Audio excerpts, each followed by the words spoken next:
Now I know what you're thinking. Is this guy really planning to talk about a kit lens for 10 minutes straight? Is this some kind of YouTube challenge?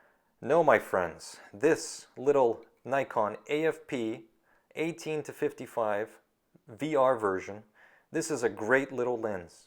It's very light, it's very sharp, and I've really enjoyed using it. We're going to discuss the pros and cons of this lens. We're going to look at a bunch of sample pictures, and I'm going to tell you why I think this lens and other 18 to 55 millimeter kit lenses like it are a great tool for improving your photography and actually saving you money in the process.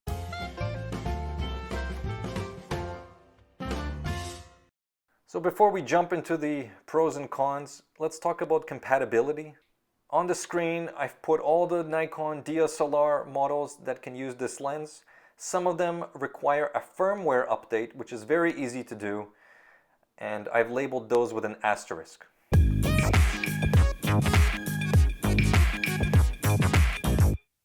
So what's good about this lens? Well, first of all, you can pick these up all day long for around $50. They were bundled together with a lot of Nikon's entry-level DSLRs, so there are quite a few of these floating around. It weighs almost nothing, 205 grams. Here it is compared to a rocket blower, right? The handiest little accessory, never leave home without it. Really useful for quickly taking dust off of a lens. Okay, it's got a very short focus throw of just 60 degrees, so you can quickly zoom in and out. The AF-P technology allows it to focus very quickly and very quietly. I know these lenses are popular to use for video shooters. I'm only using it for photography, and silent autofocus, well, why not? For me though, autofocus speed is more important, and this little guy focuses very quickly. It also has a really useful minimum focusing distance of just 25 centimeters. That's just under a foot. Close-up photography is very fun with this lens. And it has a convenient focusing ring here, this little thin ring. This can be used to override the autofocus. If you're focusing on something really close and the camera for some reason just isn't locking focus, you can very quickly micro adjust it with your hands. I rarely use this, but it's a useful feature to have. The lens has a very useful zoom range, 18 all the way to 55. And what you can do to see if, for example, you should invest in the Nikon 35mm prime is set this lens to 35, okay, and then just shoot it for a couple hours or a whole day or a weekend at 35 and see if you like the shots. Okay? Then you can try setting the lens to 50 to see if you like that focal length. So maybe a 50mm prime lens might be a better choice for you. You see where I'm going with this. And if you're constantly frustrated that you just can't zoom in anymore, well, then maybe it's time to invest in a longer lens. So this lens is actually a perfect lens to determine what your second lens should be. It has a very, very competent VR mechanism, vibration reduction. Apparently it's rated to around 4 stops. I find that I can get very sharp results as low as 1/15 of a second, but that ultimately depends on the focal length you're at, your shot discipline, how much coffee you had that morning, and so on and so forth. But the VR mechanism is very competent, and it opens up a whole range of possibilities.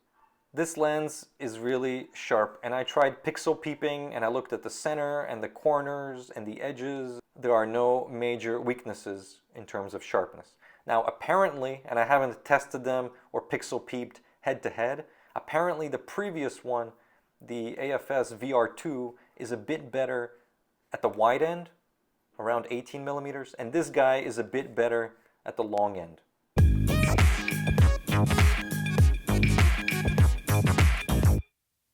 So what are the downsides of this lens?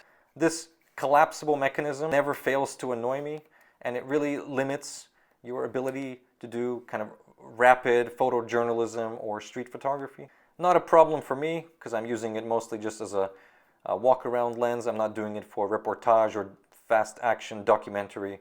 But this, this whole like press the button to extend and then begin using it, this adds about a couple of seconds. You get used to it and you understand why it's there. It's to keep the size down.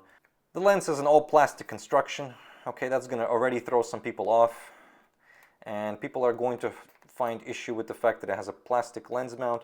It's not an issue for me personally. A bigger issue is that the fact that it's not weather sealed. There is no rubber gasket. Okay, so I wouldn't use this lens in rain or snow, and that's fine. Every lens design is ultimately a series of trade-offs, and Nikon saved on the construction and the features. I mean, even these letters, which are sometimes embossed, this is just a sticker. There's no distance scale. There's no switch to turn off the VR mechanism or to turn it on.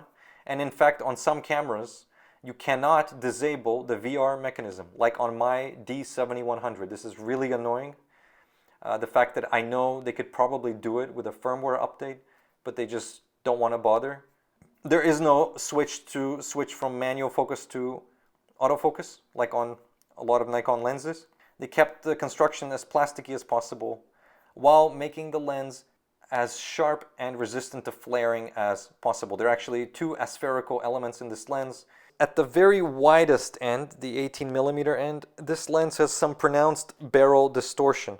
Now you can correct this in post-processing. I highly recommend post-processing your pictures, shooting in RAW and learning how to edit your photos. You can correct this distortion very easily in Lightroom. They assume you're going to either use the in-camera distortion correction for JPEGs, or you're going to be processing your RAWs later. So this is what the lens looks like mounted to my D7100. As you can see, it's a good fit. It's definitely not front heavy. It makes the whole setup very compact and light. It ships without a lens hood. Okay, so what I've done is I've added this JJC hood. I'm not going to pay Nikon full price for their lens hood. It might be more than the lens. So I put the lens hood on more for protection from the elements, to prevent dust particles from landing on the lens. One really good reason to use the lens hood is look how amateurish it looks without the lens hood, right? You see this and you think, isn't that cute? He's using a kit lens. Isn't that adorable? Whoa.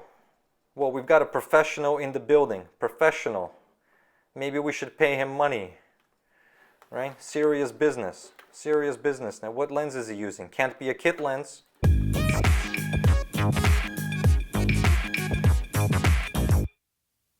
I think this is a perfect walk-around lens, and as long as there's sufficient light, this is the default lens I have mounted on my camera. I think if people learned how to push this lens to the limit, they would improve in their photography a lot faster than buying more expensive gear or expensive prime lenses or upgrading the camera. But no one wants to hear that. Whatever subject matter I throw at it, it seems to do great. Here you can see a couple shots of me doing wildlife photography with this lens. Wildlife shots are great if you can get close enough. Here we're doing bird in flight photography with a kit lens. Yes. Oh baby. Oh baby. Just watch those shutter speeds. Okay, if you don't watch those shutter speeds, you get pictures like this, where instead of a seagull, it looks like some kind of creature out of a horror movie.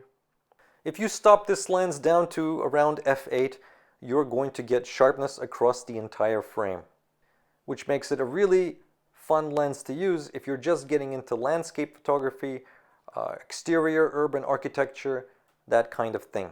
Every time I use this lens, and then I look at the files later, I am shocked and surprised at how good it is. Very quickly, people's first instinct, if they're not getting the shots they need, is to ask, what lens should I upgrade to? And people are happy to suggest you expensive lenses to upgrade to. My humble suggestion to you is to try and push this lens to the limit. Shoot in RAW, edit your photos, because this lens is capable of much more than its price would suggest. These mid-range zooms are a great way to discover what your favorite genre of photography is, what genre you gravitate to.